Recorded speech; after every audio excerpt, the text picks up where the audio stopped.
PB Jayasundara අතේ නැටවෙන ජනාධිපතිවරයෙක් ඉන්නේ.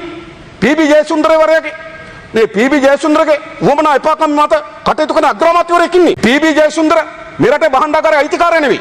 මතක තියාගන්න. එයා ජනාධිපතිවරයාගේ ලේකම්වරයා විතරයි. මේ අමාත්‍යවරුන්ගේ සියලු මේ උන් කටයුතු කරන පීබී ජයසුන්දර මේ ගනුදෙනු පිටපස්සේ ඉන්නේ යා. මතක තබා ගන්න සමහර ඒ වගේ. සමහර වගේ පිටපස්සේ ඉන්නේ යා. ජනාධිපතිවරයා හිතනවා ඒ අදූෂිත පුද්ගලයෙක් කියලා. හැබැයි ඌවට ඉඳගෙන දූෂණ ගනුදෙනු වල ඔයාද පීබී ජයසුන්දර යෙදලා තිබෙනවා. මේ රටේ ආර්ථිකය මේ තරම් විශාල ප්‍රපාතයකට ගෙනීමේ ප්‍රධාන පුද්ගලයා පීබී ජයසුන්දර. පීබී ජයසුන්දර ඉක්මවා යන තමුන්නාසලා දේශපාලන නායකත්වයක් නේ.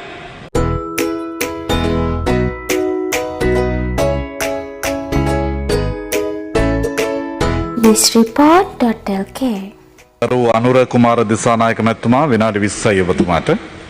මූලාසනයේ ඉන්න ගරු මන්ත්‍රීතුමනි, විශේෂයෙන්ම අද විවාදයට සම්බන්ධ වීම පිළිබඳව බෙහෙවින්ම ඒ කාලය ලබා දීම පිළිබඳව ඔබතුමාට බෙහෙවින් ස්තුතිවන්ත වෙනවා. මා දැක්කා ඊයේ මහින්දානන්ද අලුත්ගමගේ කුසිකර්ම අමාත්‍යතුමා හිටපු ජනාධිපති මෛත්‍රීපාල සිරිසේන මහත්මයා ගැන කියනවා. ඔහු පාවිච්චි කරන ලද වාහන ප්‍රමාණ ගැන, ඔහුගේ නිවසේ දිග පළල, නේද මහජනයාගේ ධනෙ විනාශ කරන ආකාරය පිළිබඳ කියනවා. හිටපු ජනාධිපතිතුමා ගැන, ඒ කියන්නේ මහින්ද රාජපක්ෂ මහත්මයා ගැන කියනවා හෙලිකොප්ටර් පාවිච්චි කරපු විදිය, චාටර් ෆ්ලයිට් තරන් ලෝක වටේ ගියපු විදිය, වාහන පාවිච්චි කරපු විදිය.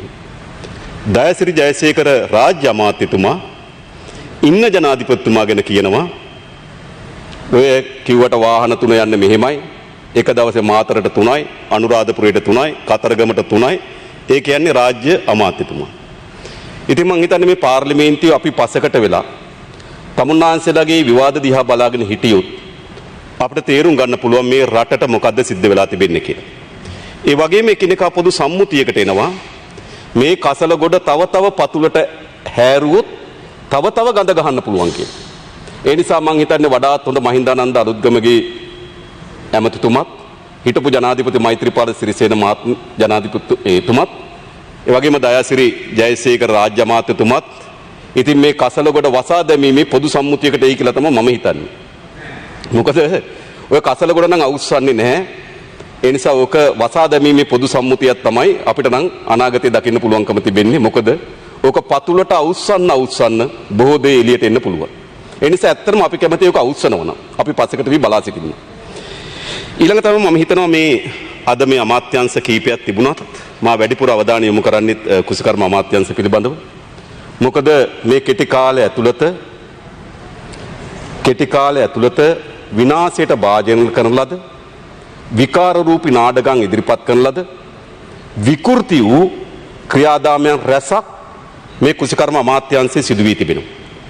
මා දැක්ක එක മന്ത്രിවරයෙක් කලින් කතා කරලා කිව්වා ජනතා විමුක්ති පෙරමුණ කාබනික සංකල්පය ගැන ඉන්න. ඕ අපි කාබනික සංකල්පය ගැන ඉන්නේ.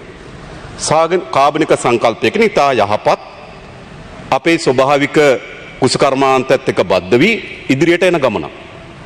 සංකල්ප නෙමෙයි ප්‍රශ්නේ. එම සංකල්පය ක්‍රියාත්මක කිරීම සඳහා ගනු ලැබු අතාර්කික, අඥාන, හිතුවක්කාරී, උද්දච්ච ක්‍රියාදාමයේ විසින් මේ විකෘතිය සහ මේ විනාශය සිදු වී තිබෙනවා. ඒ විතරක් නෙවෙයි. ඒක ඇති තරම් අපි මේ විනාශය ගැන කතා කරලා තියෙනවා. මම හිතන්නේ තවත් ඒක ගැන කතා කිරීමේ පළක් නැහැ. ඒක අපි දන්නවද? හැබැයි අවසන් ප්‍රතිඵලය මොකද්ද? පහුගිය මේ මාසයේ 6 වෙනිදා ගැසට් නිවේදනයක් නිකුත් කරනවා. කුසකර්මාන්තයේ සඳහා සියලු යෙදවුම් නතර කරන්න.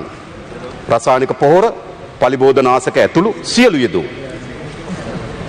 එතකොට ටික දවසක් ගිහිල්ලා පලිබෝධනාශක ඇතුළු කුසි රසායන යෙදවුම් ඉවත් කරන්න තමුන්නාන්සලා තීන්දුවක් ගන්න. ආයෙ ටික දවසක් ගිහිල්ලා තේ, රබර්, පොල් ඇතුළු ඒවට යූරියා නිකුත් කිරීම තීරණයක් ගන්න. ආයෙ ටික දවසක් ගිහිල්ලා නේද පෞද්ගලික දාමා දැක්ක යූරියාත් ගේන්න පුළුවන් හැබැයි පෞද්ගලික අංශෙට. හැබැයි තමුන්නාන්සලා කිව්වේ මොකද්ද? මේ පෞද්ගලික අංශ සතු විශාල පොහොර මාෆියා එකක් තිබෙනවා. ඒ මාෆියා එක තමයි මේකට සල්ලි වියදම් කරන්නේ මේකට එරෙහිව කියලා. කවුරු සල්ලි ගන්නවද මා දන්නේ නැහැ. ඔබතුමා දන්නවා. මම මීට කලිනුත් කියලා තිබෙනවා. ඔය කිසිදු සමාගම සමග සබඳතාවයක් හෝ මුදල් මිලදී ගැනීමක් හෝ අපිව කරන්න බැරි බව ඔබතුමා දන්නවා. ඒක පිළිබඳව විවාද තියාගන්න ඕනේ නැහැ. ඒක පොදු සම්මුතිය, පොදු රීතීන් ඒවා. හරිද?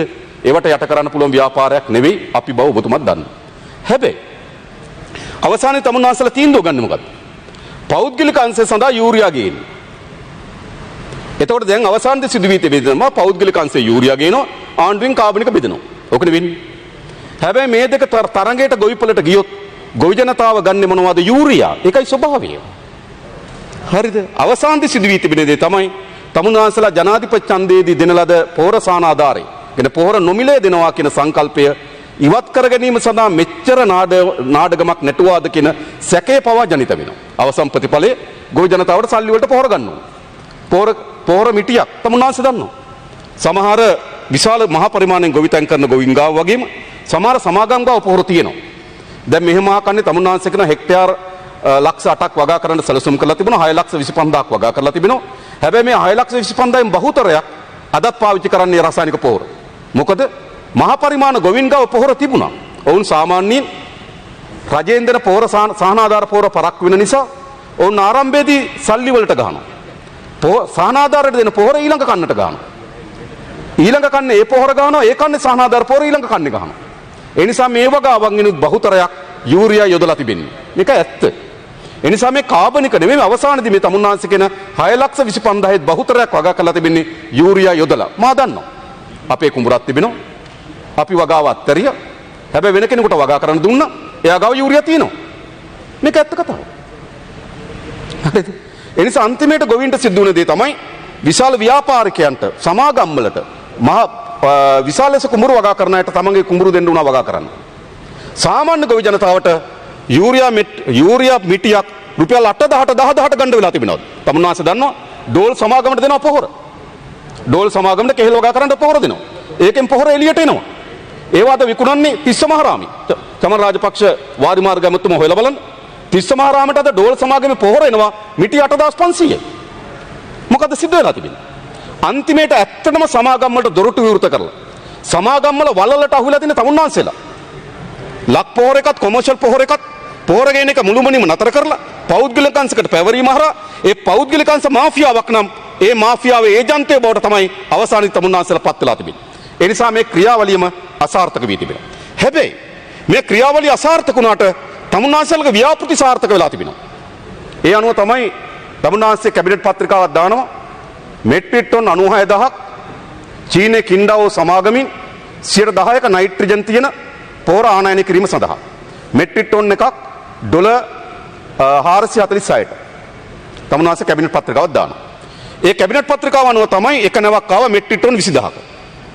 ඒ නැවේ සාම්පල් පරීක්ෂා කරාට පසුව අපේ සාක නිරෝධායන සේවය ඉතාමත් වැදගත් සේවයක්. අපිට ඉතාමත් වටිනාකම් විශාල ප්‍රමාණයක් දායාද කරන සේවයක්.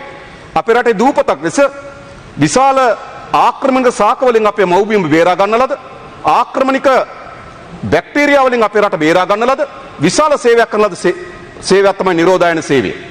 මම හිතනවා කවුරු ආණ්ඩු කරත් ඒ නිරෝධායන සේවයේ සැලකිය යුතු ලෙස අපේ රට භාණ්ඩ ආනයනය කිරීමේදී අපේ මව්බිමත් අපේ ජෛව විවිධත්වයත් ආරක්ෂා කර ගැනීම වෙන විශාල කාර්යභාරයක් කරා.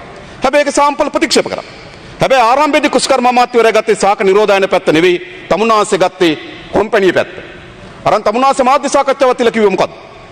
මේ කුමන්ත්‍රණයක් බවත් මේ අපරාධ පරීක්ෂණ දෙපාර්තමේන්තුවට බාර දෙන බවත් මේට ඉන්ජෙක්ෂන් එකකින් බැක්ටීරියා ඇතුල් කර තිබෙන බවත් නියෝජනය කරේ කාගේ පැත්තද? සමාගම පැත්ත.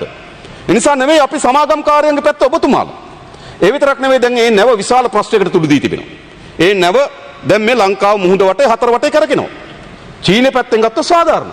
එයි තමුන්නාන්සලා 75ක් ලක් පොහොරකිනුත් 25ක් කොමර්ෂල් පොහොර සමාගෙමිනුත් මේ පොහොර නැව ගෙන්වීම සඳහා LC ඕපන් කරා. ණයවර ලිපිය ඕපන් කරා. ණයවර ලිපියක් විවෘත කරනවා කියලා කියන්නේ අවසාන වශයෙන් සැපයුම් කරුවා සහ මිලදී ගන්න අතර තියෙන පොදු සම්මුතිය. ඉතින් සැපයුම් කරුවා කින්ඩාව සමාගම් පොහොර එව්වා. දැන් තමුන්නාන්සලා කියනවා ගන්නෑ කියලා. ගන්නත් බෑ. මේකනේ ප්‍රශ්නේ. හැබැයි අපි දැනගන්න කැමතියි.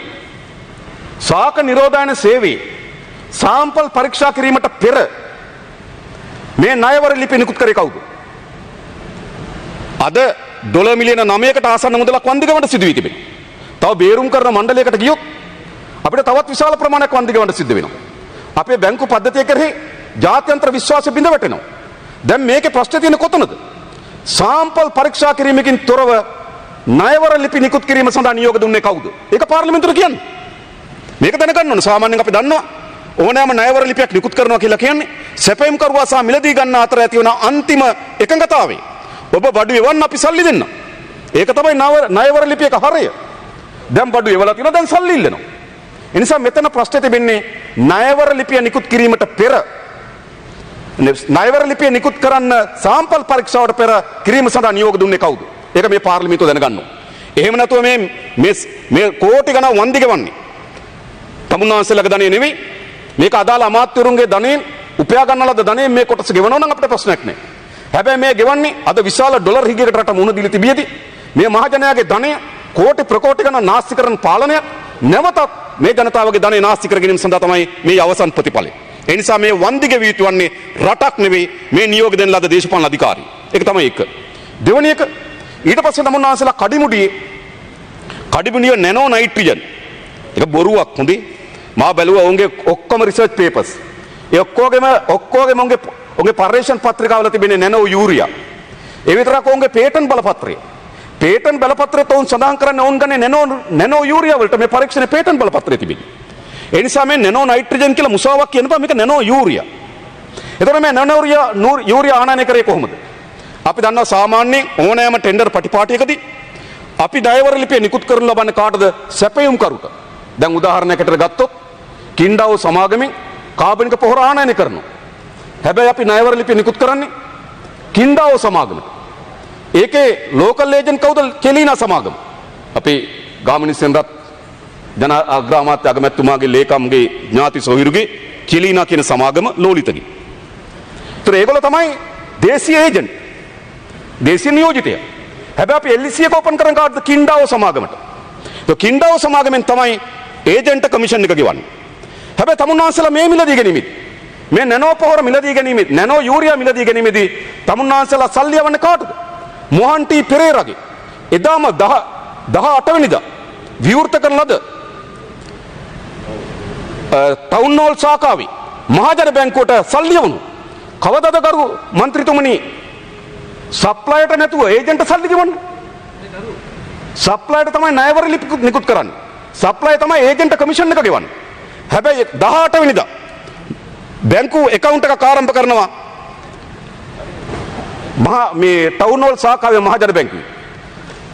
ටවුන් හෝල් මහජන බැංකු ශාඛාවට විදේශ මුදල් පිළිබඳ account එකක් ආරම්භ කරන්නත් බෑ. ඒත් ආරම්භ කරනවා. කවුද නියෝග දුන්නේ? පී.බී. ජයසුන්දර. අද එම බැංකුවේ නියෝජ්‍ය කළමනාකරුතුමිය අපරාධ පරීක්ෂණ දෙපාර්තමේන්තුවට ගිහිලා කට උත්තරයක් ලබා දී තිබෙනවා. පී.බී. ජයසුන්දර මෙම බැංකු ගිණුම ආරම්භ කිරීම සඳහා උපදෙස් ලබා දුන්නු බවට. ඒක මා දැක්ක ඉතාමත් ප්‍රසිද්ධ පුවත්පතක් වූ නේද? තමුන්නාන්සේලාගේ හිතවත් පුවත්පතකට වාර්තා කළ තවන මුල් පිටුවේ හෙඩිම හැටියට. ප්‍රධාන ප්‍රවෘත්ති හැටියට. එතකොට එතන ඩොලර් ලක්ෂ 11කට ආසන්න මුදල් ප්‍රමාණයක් දර කරනවා. හැබැයි කැබිනට් තීරණයක් නෑ. මේක සිද්ධ වෙන්නේ 18 වෙනිදා උදේ. තමුන්නාන්සේලා කැබිනට් මණ්ඩලය රැස් වෙන්නේ 18 වෙනිදා හවස. 18 වෙනිදා දවසේ තමයි කැබිනට් මණ්ඩලයෙන් අනුමැතිය දෙන්නේ මේ මුදල් වියදම් කරන්න. හැබැයි තමුන්නාන්සේලා 18 වෙනිදා උදේ මොහන් ටී පෙරේරාගේ account එකට සල්ලි යවනවා. සල්ලි යවනවා විතරක් නෙවෙයි. එතනදී එයා 3 ලක්ෂ ගණනක් තමයි මේ වගේ වියදම් වෙන්නේ යාට. පළමු තොගේ සඳහා. හැබැයි 8 ලක්ෂයක් එයාගේ account එකේ තියෙනවා. ගරු മന്ത്രിතුමනි භාණ්ඩාගාරයේ සතු ධනෙ පුද්ගලයෙකුගේ account එකක තියෙන්න පුළුවන්ද? දැන් තමුන්නාන්සේලා අපේ රටට භාණ්ඩාගාරයේ මුදල් කොච්චරද කියලා කිව්වොත් කියන්න ඕනේ මොකද්ද? ඒකාබද්ධ මුදල මෙච්චර තියෙනවා. මොහන් ටී පෙරේරාගේ account එකේ මෙච්චර තියෙනවා. කවුරු හරි ඒ වෙලාවේ අහුවනම් ලංකාවේ භාණ්ඩාගාරයේ සතුව කොච්චර මුදල් ප්‍රමාණයක් තියෙනවද කියලා තමුන්නාන්සේලා මුදල් ප්‍රමාණය කියන්න සිද්ධ වෙන්නේ නේද? භාණ්ඩාගාර account එකේ ඒකාබද්ධ මුදලේ සල්ලි මෙච්චර තියෙනවා. මොහන් ටී පෙරේරාගේ ආණ්ඩුවේ සල්ලි මෙච්චර තියෙනවා. ආණ්ඩුවේ සල්ලි එහෙම මොහන් ටී පෙරේරාගේ account වල තියෙන්න පුළුවන්. ඉතින් තමුන්නාන්සේලා ගොවි ජනතාව අපහසුතාවයට පත් වුණාට තමුන්නාන්සේලා පල නෙලාගෙන තියෙන බව තමයි පෙන්වන්න කරන්නේ. ඒ විතරක් නෙවෙයි. මේ මිලදී ගැනීම පිළිබඳව තමුන්නාන්සේ ඉස්සෙල්ලාම දැන් මේ ලීටරය ඩොලර් 12ට.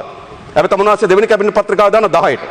මගාව මේ පත්‍රිකා දෙකම තියෙනවා වෙලා නැති නිසා තමුන්නාන්සේ 10ට දානවා. ඒ විතරක් නෙවෙයි. මීට කලින් දැන් වාර්තා වෙලා තිබෙනවා මේක ලංකාවේ ඉන්දියාවේ නම් මෙහි මිල රුපියල් 254යි කියලා. 654යි කියලා. හැබැයි තමුන්නාන්සලා මිලදී අරන් තියෙන්නේ 2520ට. 4 ගුණයකට. මේ ඉන්දියාවේ ඉඳන් මෙහෙට බඩු ගේන්න 4 ගුණයක්.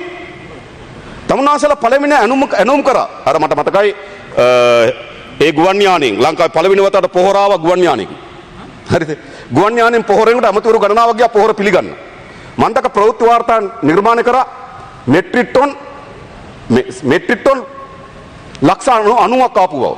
මේ සමාන මෙට්‍රික් ටොන් 90000ක් ආපු බව. හැබැයි මෙට්‍රික් ටොන් 90000ක් ආවේ නැහැ. ආවේ මෙට්‍රික් ටොන් 45000යි. වැඩිම පටවන්න පුළුවන් එච්චරයි. හරිද? හැබැයි මිලිලීටර් 500 බෝතල් 90000ක් ආවා. ඔක ඇත්ත කතාව. හරිද? හැබැයි මොකක්ද උනේද? දැන් අවසානයේ අධික මිලට පොහොර ගත්ත සියලු මිලදී ගැනීම ක්‍රියාපටිපාටි අනුගමනය කරා. මම දැනගන්න කැමති මොහන් ටී පෙරරගේ account එකට සල්ලි මාරු කරේ මොන account එකකින්ද? සාමාන්‍ය අපි මේ පාර්ලිමේන්තුව මොකද කරන්නේ? අපි මේ පාර්ලිමේන්තුව අද කරන දේ තමයි කුසිකර්මාන්තයට කුසිකර්ම අමාත්‍යාංශයට අදාළ වැය ශීර්ෂය සම්මත කරනවා. ඒ වැය ශීර්ෂයේදී තමුන්වන්සලා ගාව. මේ පොත අපිට දෙනවා. කුසිකර්ම අමාත්‍යාංශයට මෙච්චරයි. ඒකෙන් දෙපාර්තමේන්තුවට මෙච්චරයි. දෙපාර්තමේන්තුවෙන් ඉපලෝගම ගොවිපලට මෙච්චරයි. ඉපලෝගම ගොවිපලේ බීජ සංවර්ධනයට මෙච්චරයි. ඒතර මේම තමයි ඉන්නේ. එහෙනම් අවසන් වැය ශීර්ෂ දක්වා අපි අනුමත කරනවා. හැබැයි මොහන් ටී පෙරරගේ account එකට මේ මොන වැය ශීර්ෂෙන්ද? එහෙම පුද්ගලික account වලට භාණ්ඩාගාරයට සල්ලි දාන්න බෑ. භාණ්ඩාගාරයට සල්ලි දාන්න පුළුවන්කම තිබෙන්නේ නිසි පරිදි වැය ශීර්ෂයකට පාර්ලිමේන්තුවට ගෙනල්ලා ඒ වැය ශීර්ෂ අනුමත කරගෙන. එහෙම නැත්නම් පරිපූර්ණ කැස්ටමේන්තුවක් ඉදිරිපත් කරලා. හැබැයි මම දැනගන්න කැමතියි. මේ මොහන් ටී පෙරරගේ account එකට ඒකාබද්ධ අරමුදලෙන් සල්ලි දැම්මේ කොහොමද? කිසිදු වැය ශීර්ෂයකට නැතුව account එකකට සල්ලි දාන්න අයිතියක් නැහැ. මේ පී.බී. ජයසුන්දර මේ රටේ භාණ්ඩාගාරයේ අයිතිකාරය නෙවෙයි. මතක තියාගන්න. එයා ජනාධිපතිවරයාගේ ලේකම්වරයා විතරයි. මේ අමාත්‍යවරුන්ගේ සියලු මේවුම් කටයුතු කරන පී.බී. ජයසුන්දර. මේ ගනුදෙනු පිටපස්සේ ඉන්නේ යා. මතක තබා ගන්න සමහර ඒ වගේ. සමහර ඒ වගේ පිටපස්සේ ඉන්නේ යා. ජනාධිපතිවරයා හිතනවා එයා අදූෂිත පුද්ගලයෙක් කියලා. හැබැයි ඌවට ඉඳගෙන දූෂණ ගනුදෙනු වල ඔයාද පී.බී. ජයසුන්දර යෙදලා තිබෙනවා. මේ රටේ ආර්ථිකය මේ තරම් විශාල ප්‍රපාතයකට ගෙනීමේ ප්‍රධාන පුද්ගලයා පී.බී. ජයසුන්දර. පී.බී. ජයසුන්දර ඉක්මවා යන තමුන්නාසලා දේශපාලන නායකත්වයක් නෙයි. පී.බී. ජයසුන්දර අතේ නැටවෙන ජනාධිපතිවරයෙක් ඉන්නේ. පී.බී. ජයසුන්දර වරයාගේ මේ පී.බී. ජයසුන්දරගේ වමනා එපාකම් මත කටයුතු කරන අග්‍රාමාත්‍යවරයෙක් ඉන්නේ. ඇයි? තමුන්නාසලා ඉල්ලුවොත් සල්ලි දෙනවා. ඔච්චරයි. අගමැතිවරයා ඉල්ලුවොත් මේ ප්‍රොජෙක්ට් එකට සල්ලි දෙන්න කියලා කොහෙන් හරි වල සල්ලි දෙනවා. ක්‍රීඩා අමාත්‍යාංශ සල්ලි ඉල්ලුවොත් කොහෙන් හරි ඉල්ලලා සල්ලි දෙනවා. ඒ නිසා මේ පවුලකට සල්ලි දෙන එක තමයි පී.බීගේ සුදුසුකම. මතක තියාගන්න. ඒගොල්ලෝ ඕනෑම ව්‍යාපෘතියකට සල්ලි ඉල්ලුවොත් සල්ලි දෙනවා. හැබැයි අනිත් ඒවා මොකද්ද වෙන්නේ කියලා බලන්නේවත් නේ. ඒ නිසා මේ ගනුදෙනු පිටපස්සේ ඉන්නවා. එයා කියන්න මහජන බැංකුවට කතා කරේ නැද්ද කියලා? මේ account එක අරින්න කියලා. දෙපාරක් කතා කරා මතක තබා ගන්න. මට ආරංචි විදිහට මහින්දානන්ද අලුත්ගමගේ ගරුතුමත් කතා කරලා තියෙන දවල් 12ක්. නැත්තම් නෑ කියන්නේ. ඔබතුමත් කතා කරලා තියෙන account එක අරින්න කියලා. නැත්තම් නෑ කියන්නේ. නෑ නැත්නම් මොකද්ද මට තියෙන තොරතුරු. ඒ නිසා මා කියන්නේ මේ ගනුදෙනු. ඒ විතරක් නෙමෙයි. තමුන්නාස අවසාන වශයෙන් දිගටම ඉදිරිපත් කරමින් තිබුණා මේ පොහොරවල සිදුවන අහිතකර විශසහිත පොහොර අපේ රට ආනයනය කරනවා කියලා. ඒක පහුගිය විගණන වාර්තාවකෙත් තිබෙනවා. හැබැයි විගණන වාර්තාවට ආපු නැතිව ටිකක් තියෙනවා මම ඔබතුමාට කියන්න. විශේෂයෙන්ම පහුගිය 2020 10 වෙනි මාසේ 8 වෙනිදා ප්‍රමිති ආයතනයේ සිද්ධිකා කියන මහත්මිය ඇය ලිපියක් නිකුත් කරන මොකද්ද? මෙට්‍රික් ටන් 18000 තිබ්බ TSP. ඒ TSP ප්‍රමිතියෙන් තොරයි. මෙට්‍රික් ටන් 18000 TSP ප්‍රමිතියෙන් තොරයි. මේ 2020 10යි 8 වෙනිදා තමයි මේ ලිපිය නිකුත් කරන්න සිද්ධිකා. 10යි 8 ඔබතුමා නෑ එතකොට. 10යි 8 වෙනිදා. ඒතකොට සිද්ධිකා කියන කවුද? එයා ඇවිල්ලා ශ්‍රී ලංකා ප්‍රමිති ආයතනයේ ඩිරෙක්ටර් ජෙනරල් එයා මේ හැටියට කටයුතු කරනවා. එතුමිය ලිපියක් නිකුත් කරනවා මේ විස සහිත පොහොර ටික නිදහස් කරන්න කියලා. ඒ තීරණය අරන් තියෙන්නේ ජනාධිපතිවරයා තිරපු සාකච්ඡාවකදී. ජනාධිපතිවරයා හිටපු මම ඔබට කියන්නම් සමාවෙන්න. පී.බී. ජයසුන්දර හිටපු සාකච්ඡාවකදී. ජනාධිපති හිටිය අනිත් එකේ. පී.බී. ජයසුන්දර හිටපු සාකච්ඡාවකදී. මේ ලිපිය නිකුත් කරන්නේ මොකද්ද? පී.බී. ජයසුන්දර මහතාද නියෝජනය කළ සාකච්ඡාවකදී මේ විශසහිත පොහොර තොගේ නිකුත් කිරීම සඳහා තීන්දුවක් ගත්ත බව. ඒ අනුව ඒක ලියනවා ජාතික පොහොර ලේකම් කාර්යාලය අධ්‍යක්ෂකවරයාට. ජාතික පොහොර ලේකම් කාර්යාලයේ අධ්‍යක්ෂකවරයා ලංකා පොහොරයකට ලියනවා කසුන් මහත්තිත්ත මහතා නේද? එතුමා ලියනවා ජෙනරල් මැනේජර්ට ලංකා පොහොරේ. ආපහු පී.බී. ලියුමක් එවනවා. එයා එහෙම තීන්දුවක් ගත්තේ නැහැ කියලා. හැබැයි සිද්ධික උපුටා දක්වන මේ විශ්වසහිත TSP මෙට්‍රික් ටන් 18000 නිකුත් කිරීම සඳහා ප්‍රමිති ආයතනයේ ජෙනරාල්වරිය තීරණයක් ගන්නවා ජනාධිපති ලේකම්වරයාද හිටපු සාකච්ඡාවකදී. ඊළඟ මන්ත්‍රීතුමා අවසන් කරන්න. අවස්ථාව දෙකක් තියෙනවා පොඩි විනාඩි දෙකක් දෙන්න මම දෙකෙන් කියන විනාඩි දෙකෙන් කියන්නම්. ඊළඟ තමයි ශ්‍රී ලංකා ප්‍රමිති ආයතන දේශීය ප්‍රමිතියට අනුකූල නොවන පොහොර සඳහා රුපියල් කෝටි 50ක් පමණ මුදලක් 2020 මහා කන්නේ සඳහා ගෙවීම. මේ තියෙන මාගාවේ ඒක පිළිබඳ සමස්ත විස්තර. මේ සාකච්ඡාව විශේෂයෙන්ම තමුන්නාසර මම කියන්නම්. මේ විස සහිත පොහොර තිබුණ බව කියනවා. ඒකෙදි විශේෂයෙන්ම මම ඔබට කියන්නම් මේ අපේ රටේ ටෙස්ට් කරනවා මේක ඒක පරීක්ෂාවට භාජනය කරාට පස්සේ මේ පොහොර තොගේ ආසනික් තියෙනවා කිලෝග්‍රෑම් එකකට මිලිග්‍රෑම් 38ක්. ලෙඩ් තියෙනවා කිලෝග්‍රෑම් එකකට මිලිග්‍රෑම් 49ක්. ඊළඟ තව බැරලෝහයක් තියෙනවා කිලෝග්‍රෑම් එකට මිලිග්‍රෑම් 50ක්. ඒතර මේක අපේ ප්‍රමිතියට තොරයි. අපේ රටේ ප්‍රමිතිය තියෙන්නේ මොකක්ද? අපේ රටේ ප්‍රමිතිය තියෙන්නේ ආසනික් තියෙන්න පුළුවන් කිලෝග්‍රෑම් එකකට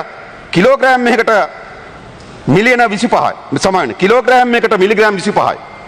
ලෙඩ් තියෙන්න පුළුවන්කම තියෙන කිලෝග්‍රෑම් එකට මිලිග්‍රෑම් 30යි. ක්‍රෝමින් තියෙන්න පුළුවන් කිලෝග්‍රෑම් එකට මිලිග්‍රෑම් 50යි. හැබැයි මේ පොහොර මේ වාර්තාව යනු ඊට වඩා වැඩි. ඒ නිසා මේක නිකුත් කරේ තිබ්බේ නැහැ. හැබැයි ජනාධිපතිවරයා හිටපු සාකච්ඡාවකදී 11 වෙනි මාසයේ 3 වෙනිදා 2020 අවුරුද්දේ 11 තමුන්නාසෙත් එතකොට මම හිතන කුසකර්මයෝති. නෑ 11 වෙනි මාසයේ 3 වෙනිදා තමුන්නාසෙ නෑ. එතකොට අපේ රට ආසනික් ඒ වගේම ලෙඩ් ඒ වගේම ක්‍රෝමියම් ඊටමත් බරපතල බැරලෝහය සහිත පොහොර නිකුත් කරගෙන සදා ජනාධිපතිවරයා නියෝග දෙනවා. දැන් කවුද මේ විස පොහොර ගේන්නේ? ඒ විතරක් නෙවෙයි. තව එකක් තියෙනවා තමුන්නාසෙත් හිටපු සාකච්ඡාවේ. ඒ සාකච්ඡාවකදී විස සහිත පොහොර නිකුත් කිරීම සඳහා නියෝග ලබා දී තිබෙනවා. ඒ නිසා මොකද්ද වී තිබෙන්නේ? දැන් තමුන්නාසෙ පහුගිය කාලේ දිගටම කිව්වේ කවුද? මේවා පිටිපස්සේ නේ පොහොර මාෆියා පොහොර ව්‍යාපාරිකින් සැබවින්ම ගරු මන්ත්‍රීතුමනි මේවා පිටිපස්සේ ආණ්ඩුව ඇමතිවරු මේ විස සහිත පොහොර අපේ රට ආනයනය කිරීම සඳහා අවසර දුන්නා. ඒ සඳහා බලපත්‍ර දුන්නා. ඒ සඳහා නියෝග ලබා දෙනු තිබුණා. සමහර සාකච්ඡාවල මුලසුරු දරුවේ ජනාධිපතිවරයා. සමහර සාකච්ඡාවල මුලසුරු දරුවේ ජනාධිපති ලේකම් පී.බී. ජයසුන්දර. ඒ නිසා අන්තිමේට මේ පොහොර ව්‍යසනයේ කෙලවරු වුණේ. මේකට සම්බන්ධ වෙන අමතරු ගණනාවකගේ මල්ලතර වෙලා. නිලධාරීන් ගණනාවකගේ මල්ලතර වෙලා. අනිත් පැත්තෙන් ගත්තොත් ජනතාවට වස සහිත පොහොර ගෙනල්ලා. ඔන්න තමුන්නාන්සලාගේ කාබනික විප්ලවයේ අවසන් ප්‍රතිඵලය. ඒ නිසා මා හිතනවා මේකෙන් අවසාන වශයෙන් සිදු වී තිබෙන දේ තමයි කාබනික සංකල්පය පිළිබඳ තිබුණු ඉතාමත් නිරවුල් පැහැදිලි විශ්වාසනීය අදහස සංකල්පය පවා තමුන්නාන්සලා දූෂණ ලක් කරලා තිබෙනවා.